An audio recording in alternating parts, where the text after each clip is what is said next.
Hi, this is Seung Wan Kang, founder and CEO of iMediSync.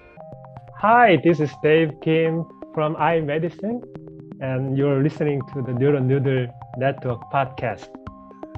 Welcome to NeuroNoodle's Neurofeedback and Neuropsychology podcast, featuring our neuropsychologist, Dr. Laura Janssens, Dr. Skip Hrin, TechWiz Santiago brand, and Neurofeedback Legend Jay Gunkelman. Our goal is to provide information and promote options for better mental health. This is an all-star cast that are more than happy to share their knowledge with you. My name is Pete, and today we have a special guest, Dae Keun, director at iMediSync.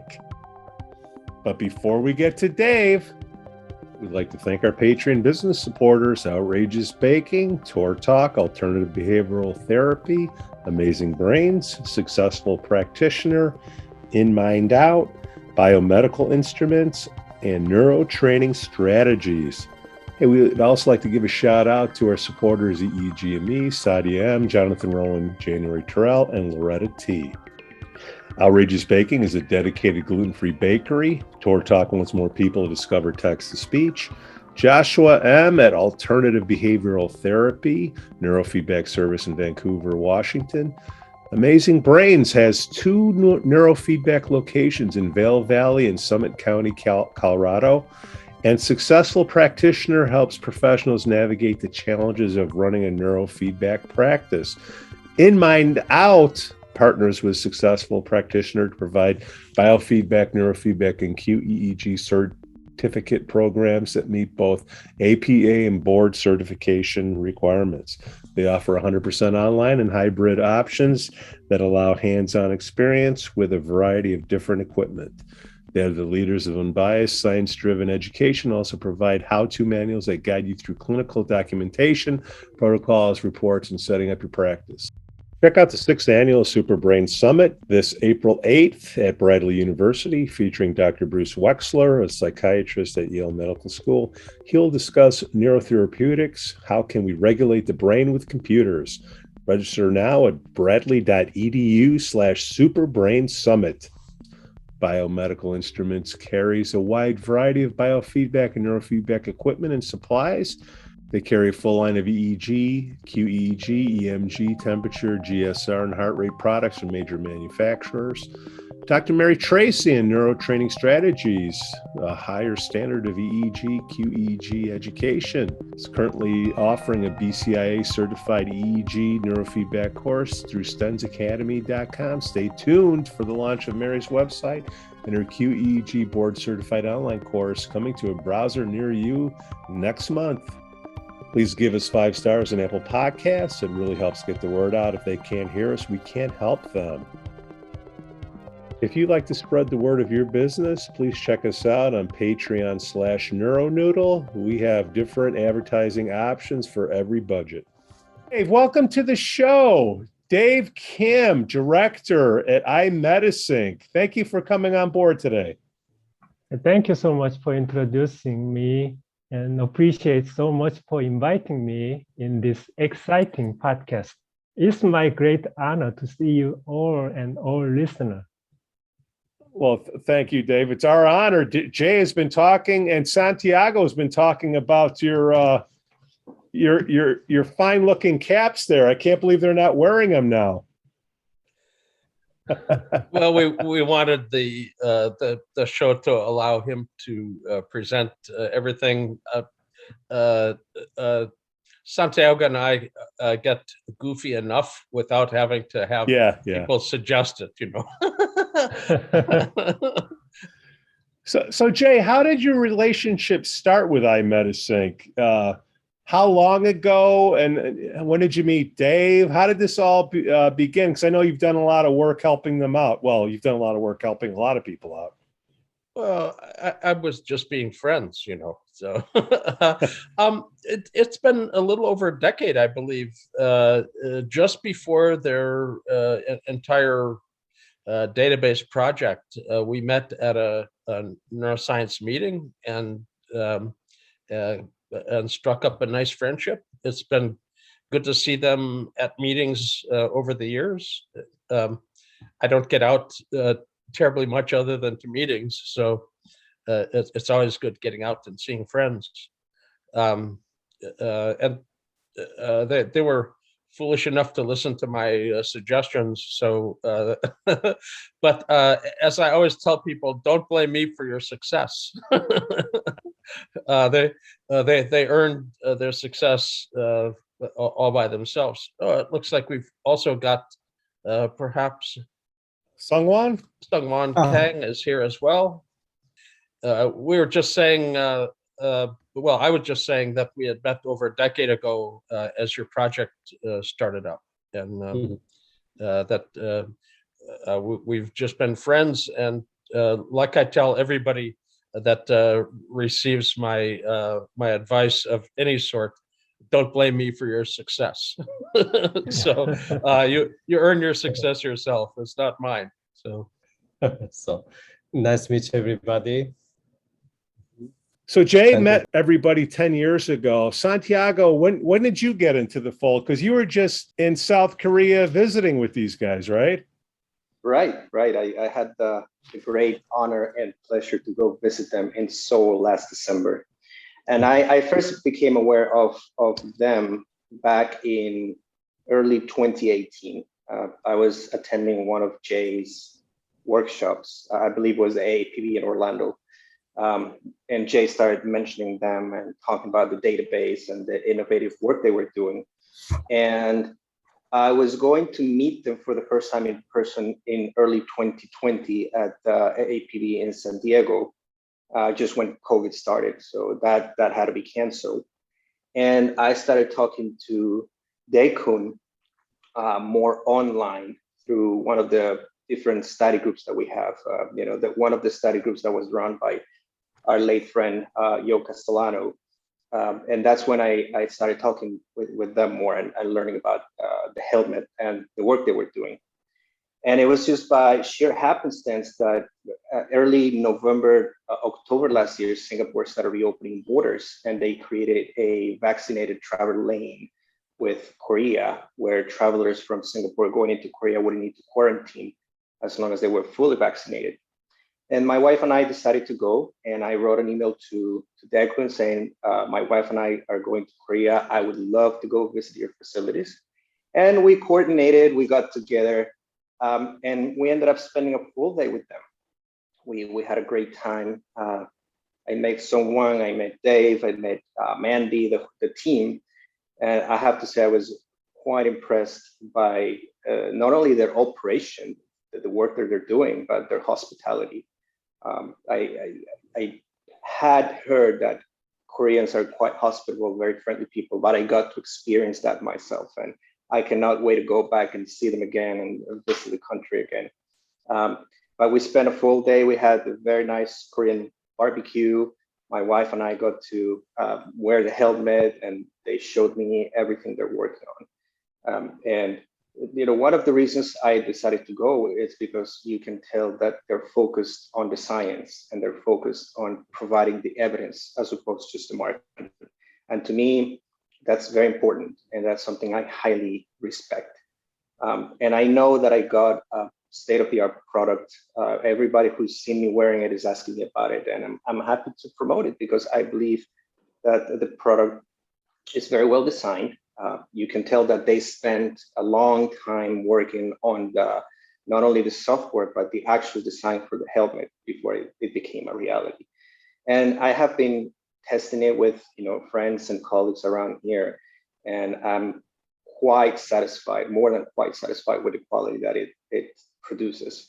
And it now being wireless and dry sensor technology, dry electrode technology, it opens the doors for more optimal and creative neurofeedback work. You don't have the limitation of dragging cables around and carrying more supplies to the amplifier. And in my work with peak performance and athletes, I think that's a big plus. So I just have to say that I'm really quite impressed, and how they have the operations set up in their facilities with the engineers dissecting the EEG, working on the algorithms. This is truly next generation. They have a great tagline. Get to know yourself in 10 minutes. Is that right? Because Jay was on the show Oh, what was it? A few shows ago, Jay had just got his helmet and he put it on. I was trying to pay attention to Taylor, then I saw Jay messing around with his little cap there. What do you got going on, Jay? Well, you can see the inside of it. The electrodes, if you expand it out, you can see the electrodes in the front split apart, and they stay proportionate. So as this sets on your head, and again, it gives you a little bit of a Star Wars trooper look, but it keeps all the electrodes in the proper location, and it's quite flexible. It looks like it's like one big solid piece, but it's all individual little segments that are all hooked together that end up expanding and contracting and keeping the electrodes in the appropriate 10-20 sites. Actually, it took me more time to fill out my personal information because I'm so old, I had to spin the wheel to get back to 1949. So it took me a while, but it took as much time to fill out my name, telephone number, and date of birth, because again, I had to spin the wheel for the age. But the helmet went on in less than 2 minutes.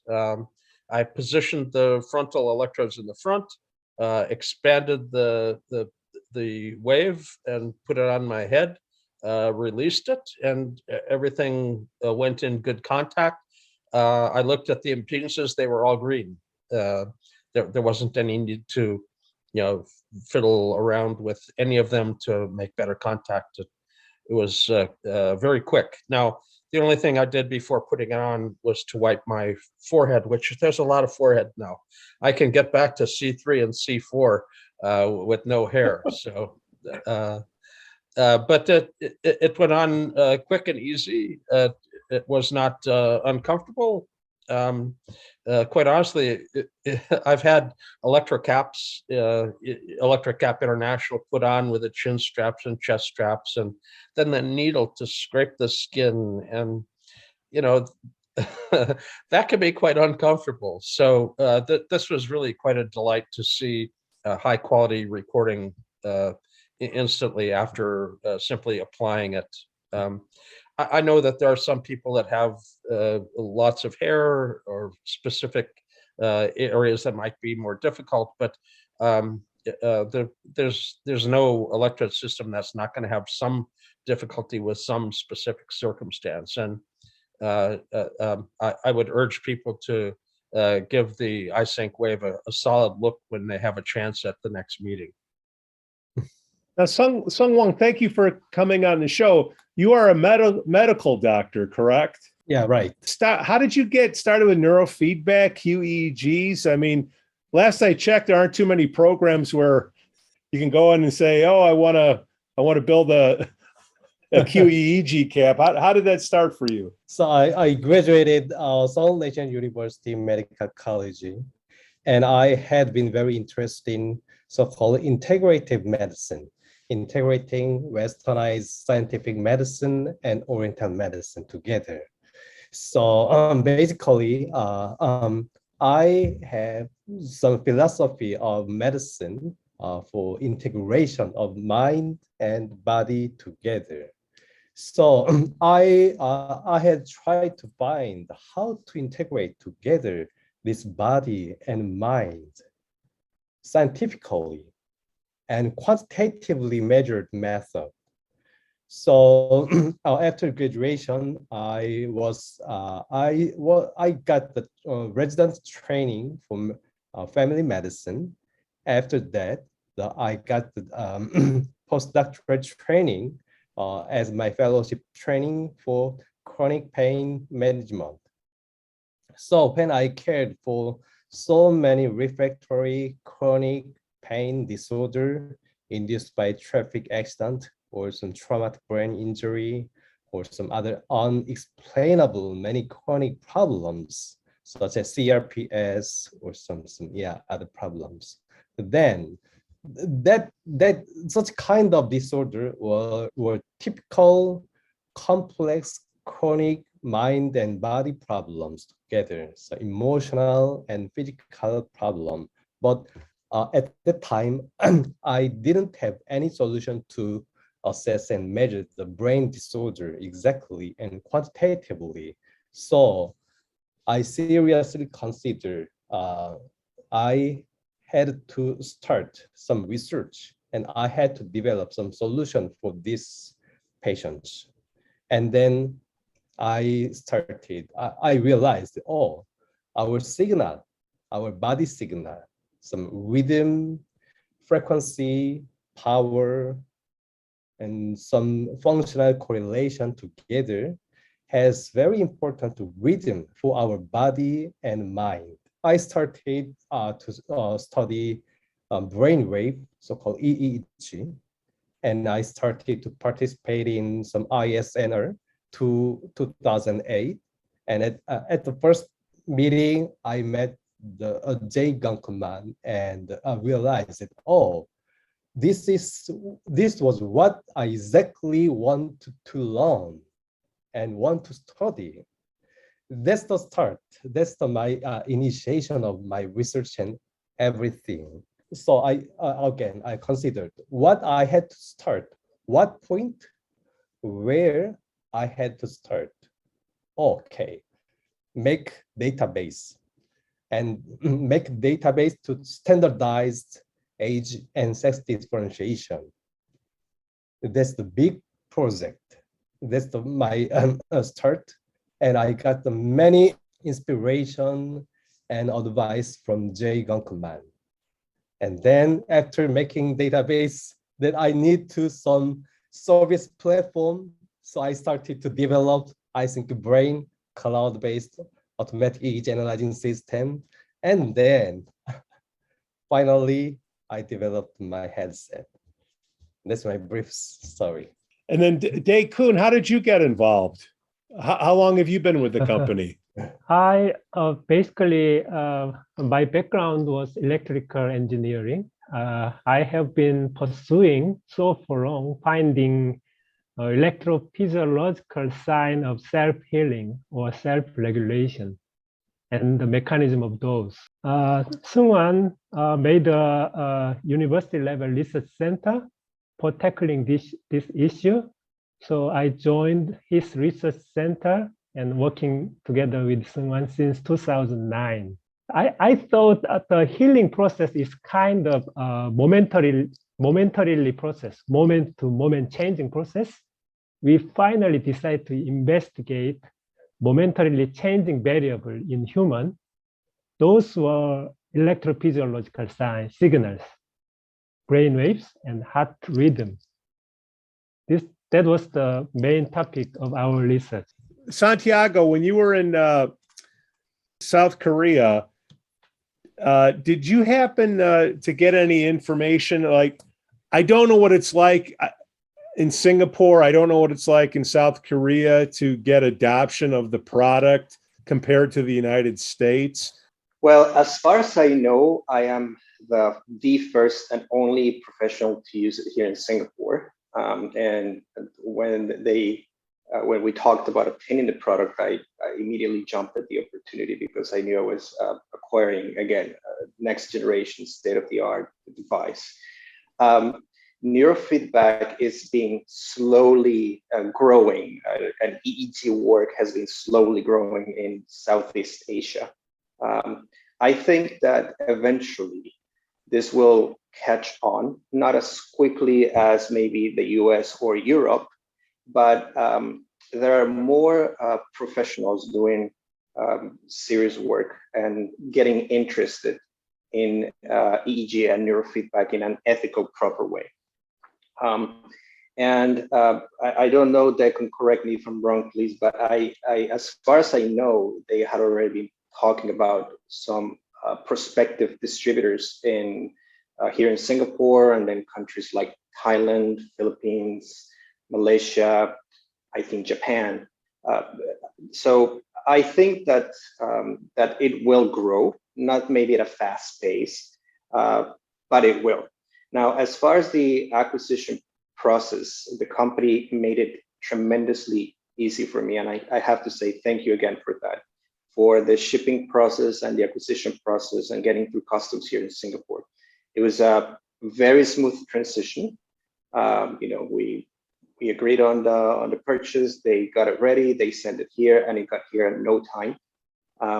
The shipping customs process was very smooth here. I don't know how it works in other, but in Singapore was quite smooth and effective without any issues. It didn't get stuck in customs. They did rescan it. I sent Jay a picture because they had to open the box, see the product, and seal it again. And I guess it's something they had never seen before, so that got them curious. But as far as Singapore goes, it was very smooth. And I'm extremely pleased with the service that I've received. I'm also well known in the field because I can be quite pestering, and I have been seriously pestering Dae Keun with questions day in and day out. And he's always been there for me. WhatsApp, email, he's always there to answer my questions and patiently walks me through the process. And I've been playing with the helmet and working different ways in which I can do serious science with this. But I think that the technology will catch on. Asians are quite open-minded about these new possibilities.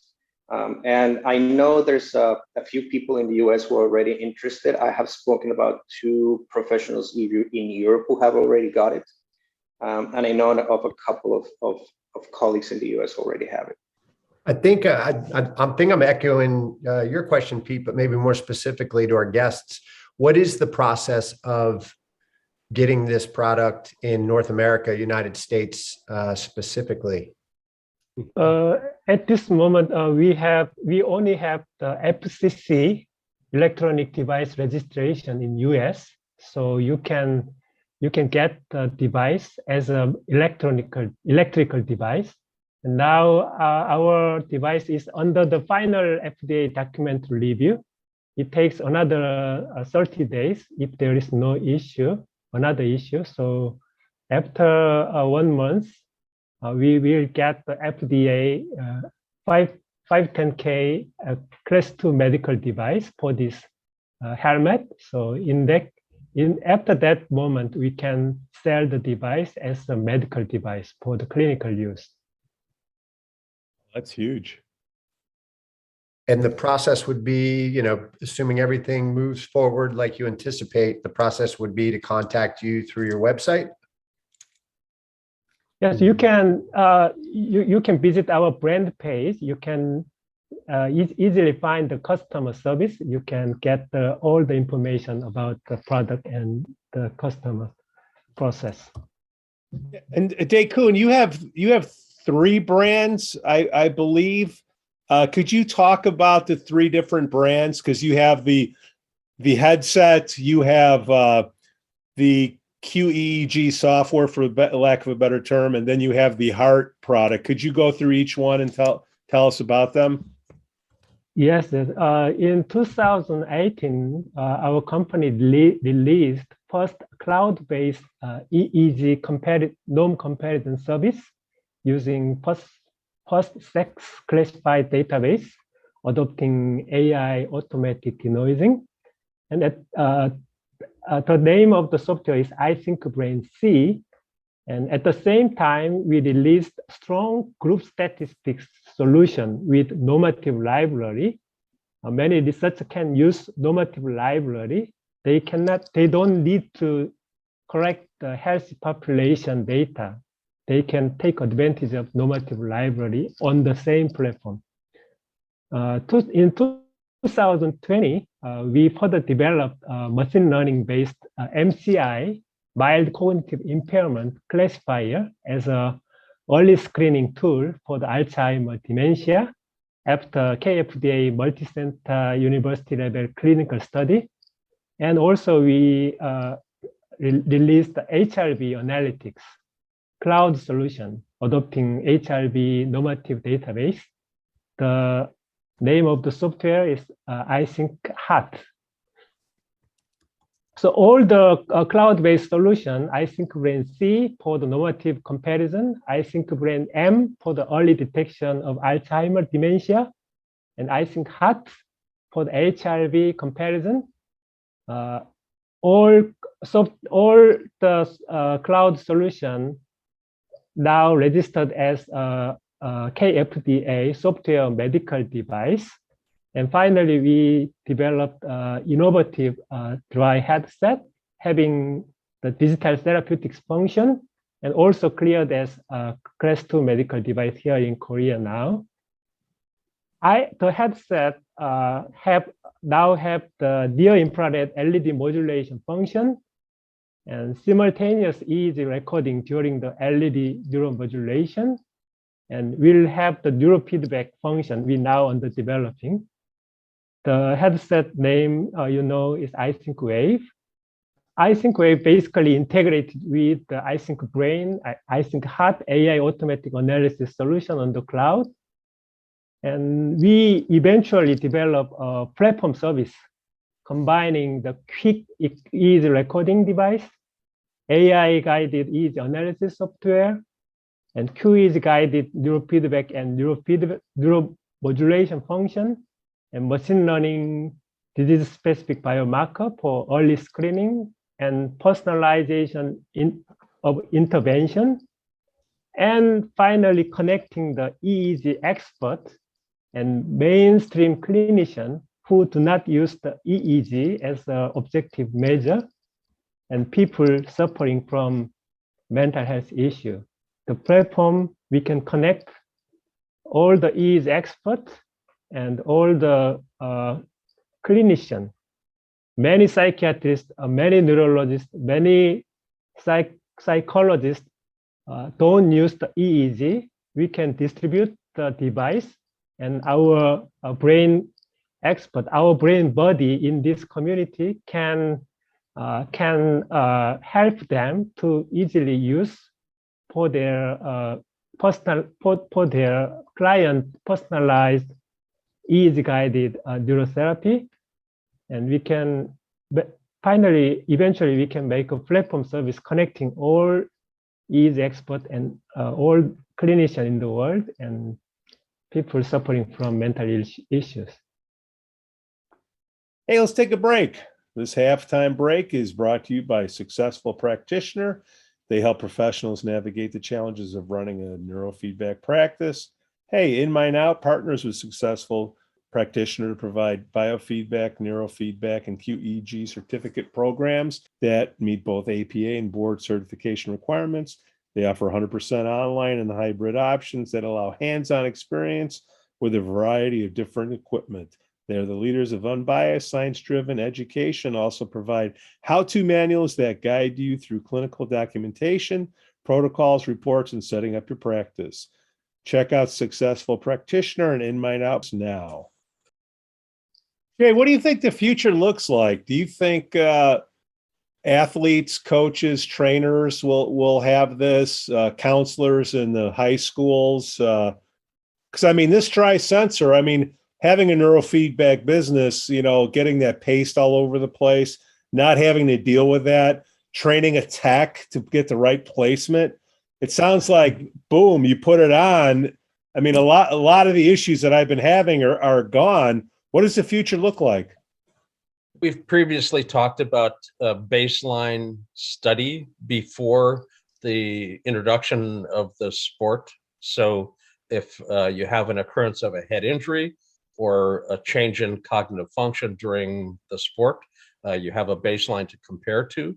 This allows for a very quick screening with a database normative comparison.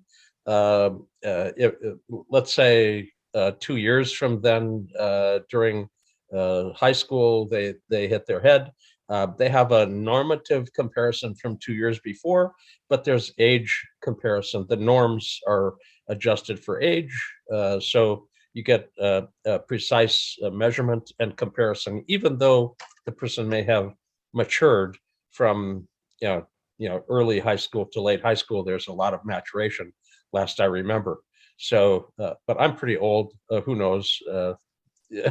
My recollection of high school is probably not as good as the current experience is.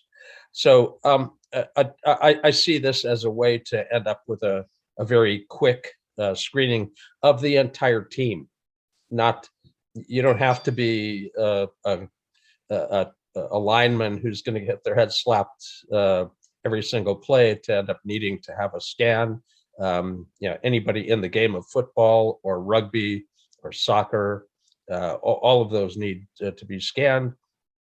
And if you play hockey, you should have your head scanned in the first place. So, I grew up where they play hockey. I'm just kidding. And I'm not a tech, Jay, but the kids with ADHD, the fidgeting, this is going to be a lot easier than having to find that right spot on the kid's head when they're bouncing around in the chair. Am I right? Actually, I find that kids tend to be kind of fascinated by the technology, and if they think they're going to be able to see their brain activity, they'll stick around and hold still a bit for the experience. And there are some kids that are just plain difficult, but they're going to be difficult no matter what you've got. So, sports folks are usually going to cooperate. They want to play sports, so they're going to sit still for 20 minutes of a standard medical screening. 10 minutes eyes open, 10 minutes eyes closed is the standard. They look for epileptiform discharges, which could be problematic. If you don't know that they're there already and you see them after a head injury, you think the head injury caused them. So you have to be able to scan for a sufficient period of time. But the incidence of ADD in sports is just like the rest of the school population, perhaps even a little higher, because it's been my observation that people that have difficulty in academics quite often excel in sports, and that's where they get their reinforcement for their activity in school. So they're going to be engaged in a sport. But ADD, a third of the ADD population, 25-30%, have unexpected epileptiform discharges, and you should know that they're there. For autism, it's much higher. You don't really have a very high incidence of severe autism in sports, but Asperger's autism in sports happens. And 60% of the autism population have unexpected epileptiform discharges. So being able to see the non-epileptic incidence of epileptiform content ends up giving you a whole different idea of how to intervene with neurofeedback or medication, or both. So I think it's going to be adopted in sports. I do believe that the adoption at this point of this technology is going to be more accelerated than the historic development of neurofeedback in the United States. In the US, we started in the 60s and we ended in the 70s, and we were reborn in the 80s. So there, 3 decades after we got started, we actually got our feet on the ground clinically. So, of the last 50 years of my involvement in the field, hopefully it won't take anywhere near that long for this all to penetrate the market. I envision this to be much faster than the history in the US. From the decade ago when I met Dae Keun and Seung Wan, I've seen their rate of progress, starting from having no data and wondering what AMP to use, to now having not only a database, but a database that's specifically more advanced than any other database out there. The sex-specific norms are very important, and historically people said, "Oh, they're kind of the same, so we combined them." Now that you see them next to each other, tell me they look the same. They don't. So the extra effort that they went through to keep that separate is unique. They also have approaches in their analysis that are modern neuroscience, not neuroscience from the 1970s. So I'm happy to see that they've adopted the computational neurosciences approach to the analysis and didn't get stuck in the past. There's a habit within the field to kind of stick with what they've been accustomed to. And we need to change our expectation to modern neuroscience, not 1970s neuroscience. And I'm happy to see that that's happening. A decade ago, and now from nothing to basically being the best database, the new high-tech product, all from nothing. So I think this, at the speed that they're going, this is going to penetrate the market within a few years in a way that we've never seen before. And I look forward to that. It's been a joy to see the blossoming. And, you know, it's the end of winter here in North America, and well, hopefully soon it will be the end of winter. There's a lot of people, a lot of snow and ice, but spring comes and things bloom fast. And I see this as the blooming of our field. And I think that they've planted some very good products, and I expect to see them prosper along with the field. Yeah, as Jay said, I mean, the applications here are profound. You know, we're talking about things that have been discussed. There's a association around here. It's the Sports Neuropsych Association, and they're focused on obviously concussion.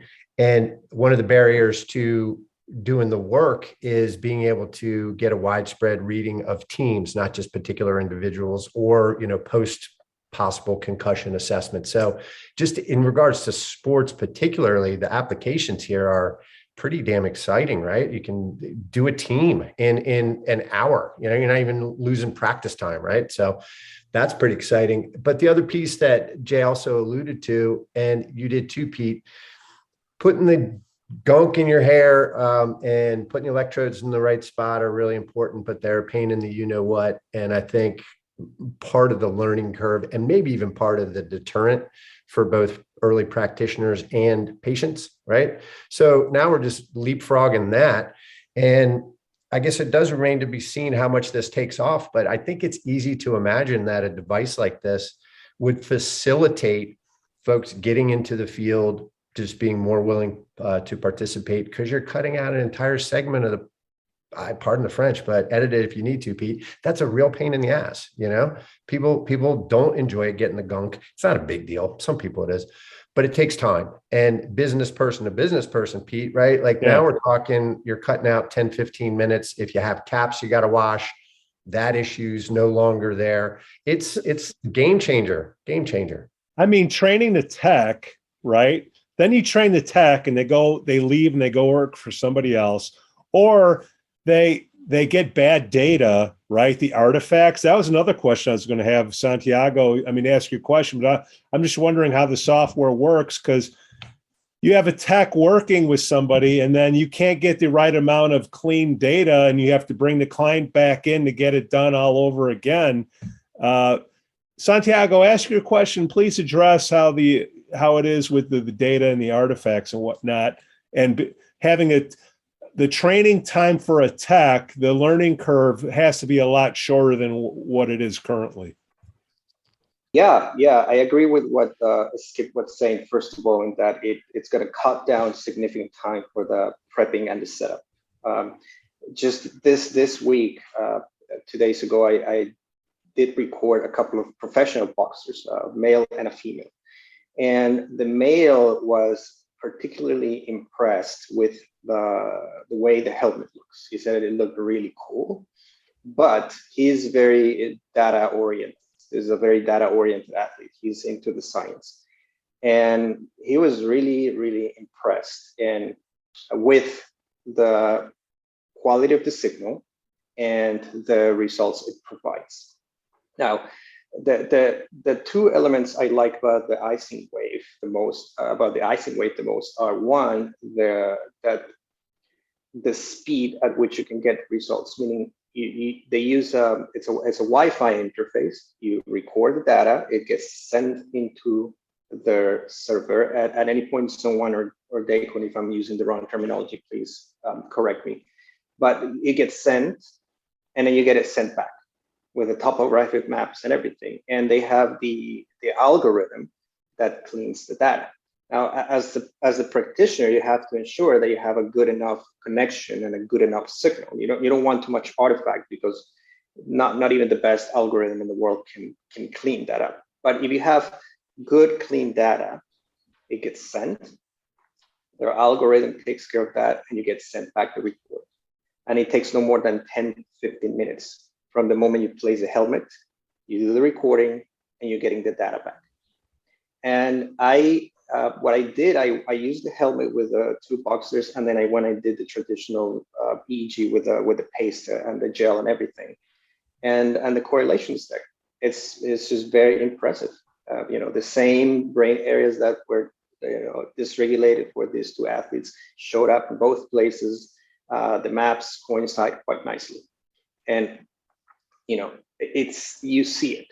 Again, when I went to see their offices, I cannot use the correct words to express how impressive the work is, because they have 2 rows of about 6 to 8 engineers working on this, and you can see the EEG going, and how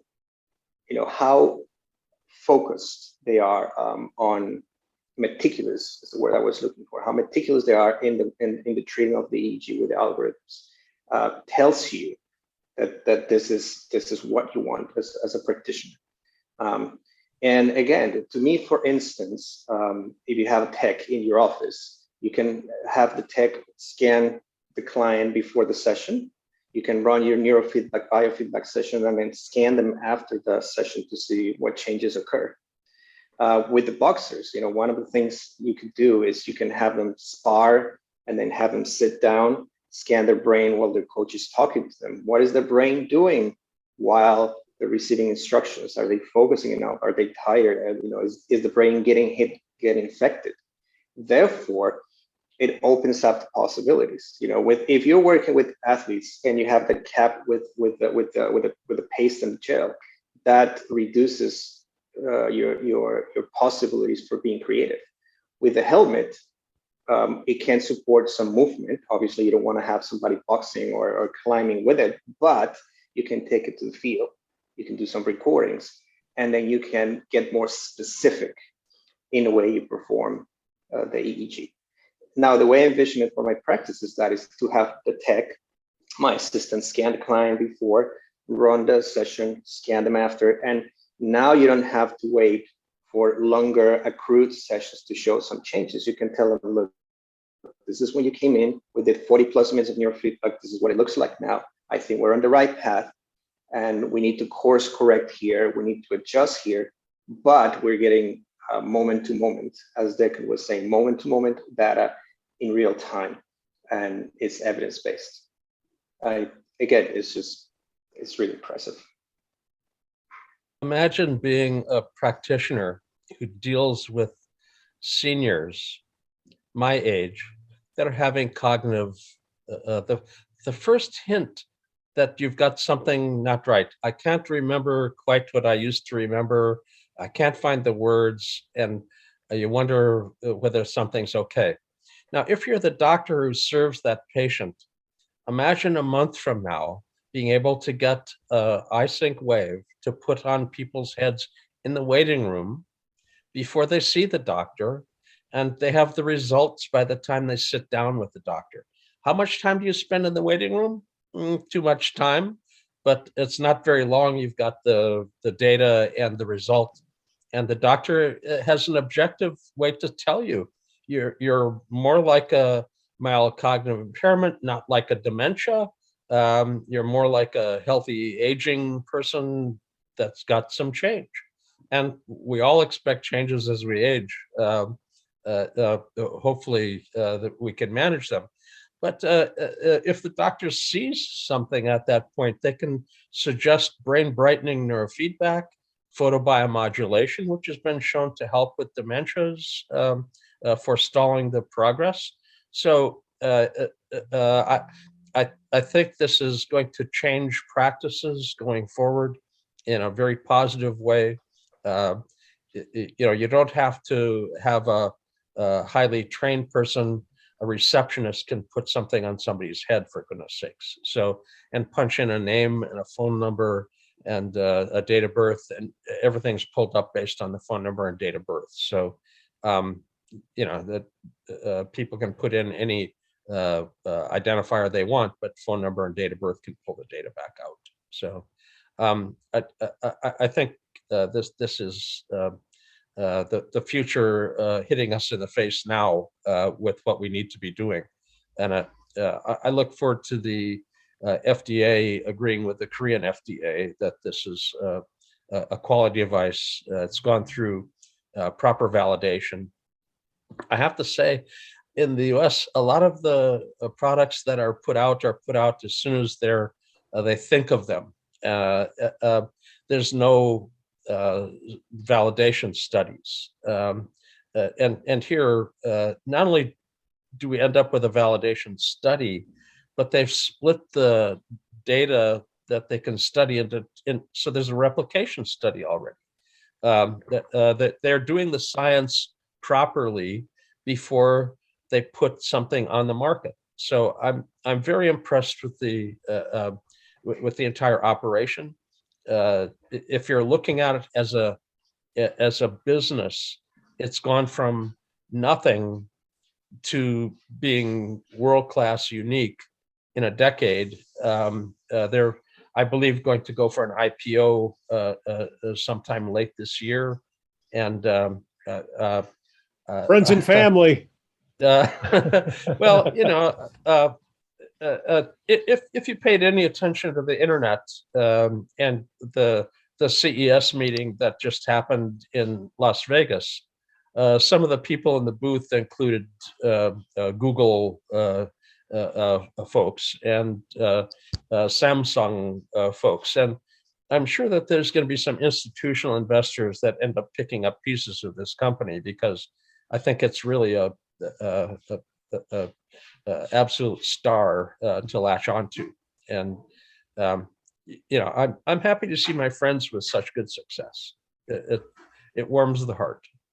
It sounds like the future is with this particular product is, if you have the capital, you just send it out to the client, telehealth, put it on, positioning, and doing it that way. Oh my goodness. Who cares if I'm not training any techs. Well, you're going to need to have trained staff to run sessions and things like that. So you're still going to surround yourself with good people. But absolutely, this obviates the length of the training. Historically, a new tech would be trained for a long period of time before they would be unsupervised. And I think this, after maybe a dozen times when somebody's there to help, if there's any issues, they'd be up and running on their own. So it speeds up the speed of having somebody competent in the office. So I'm so happy to hear that Jay and Santiago endorsed a lot about our work and product. So honored. So thank you very much. And I in the near future soon, we hope to clear every formal process to expand our services to U.S. population, and then eager to see so many laypersons suffering from some mental illness, such as addiction, some alcohol, drug problem, traumatic brain injury, and cognitive problem, depression. So our solution can be used for just ordinary, daily based ordinary mental care solution, like some mobile phone, some wearable device. I'm eager to see this future will come soon. And I'm trying my best to develop and upgrade our solution and device and algorithm with Dae Keun, Jay, and Santiago. I'd like to add another one comment about the future success. For making future success, I think the EEG expert in our community can collaborate with many conventional clinicians through our platform services. Many people can visit the education setting and hospital setting. They don't know much about the domain knowledge in this area. So many EEG experts, many J students can connect the teacher in the education setting and conventional doctor in the clinical setting. We can educate them about the EEG knowledge, and we can design the personalized neurotherapy in the school setting or clinical setting. We can help the mainstream doctors, psychiatrists, and the neurologists and psychologists. So education is most important for the success of this new platform service. So some kind of collaboration in our brain buddies, brain communities is most core contents of the future success, I believe. Wan Kang, Dae Keun, Kim, thank you so much for coming on the show today. My pleasure. Thank you very much. Thank you so much. And the best way to learn more about both of you is LinkedIn the best way, going to your company website. What would you prefer? Yeah, please join to our LinkedIn site, and yeah, it is more convenient to real-time communicate together. Perfect. We thank you all for listening to NeuroNoodle's Neurofeedback and Neuropsychology podcast. We'd like to thank our Patreon business supporters, Outrageous Baking. They're a dedicated gluten-free bakery that has been around for 15 years. Check them out at outrageousbaking.com. TorTalk wants more people to discover text-to-speech at tortalk.se. Alternative Behavioral Therapy, Neurofeedback Service in Vancouver, Washington. Just ask for Joshua M. Amazing Brains, they have 2 locations in Vail Valley and Summit County, Colorado. Ask for iMICA. Successful practitioner in Kelly Feely will help you operate your neurofeedback business. Try them now with a free 25-minute consult. In My Now partners with successful practitioner to provide biofeedback, neurofeedback, and QEEG certificate programs that meet both APA and board certification requirements. Check out the 6th Annual Super Brain Summit this April 8th at Bradley University, featuring Dr. Bruce Wexler, a psychiatrist at Yale Medical School. He will discuss neurotherapeutics. How can we regulate the brain with computers? Register now at bradley.edu/superbrainsummit. Biomedical Instruments carries a wide variety of biofeedback and neurofeedback and equipment and supplies. They carry a full line of EEG, QEEG, EMG, temperature, GSR, and heart rate products from major manufacturers. Dr. Mary Tracy and Neurotraining Strategies. They have a higher standard of EEG, QEEG education. They're currently offering a BCIA certified EEG neurofeedback course through stensacademy.com. Stay tuned for the launch of Mary's website or QEEG board certified online course coming to a browser near you next month. We'd also like to say thank you to our supporters, EEG and Me, Sadi M, Jonathan Rowan, January Terrell, and Loretta T. Hey, do you have an idea for a topic or guest? Please email me, pete@neuronoodle.com, or leave us a voicemail in the link in the podcast notes. Please give us 5 stars on Apple Podcasts and subscribe to our YouTube channel. And hey, if you really, really like us, you can always buy us a coffee on Patreon/NeuroNoodle. We love our Patreon peeps. Okay, guys. Thank you so much. Good morning. Great. Thank you very much. Cue the music.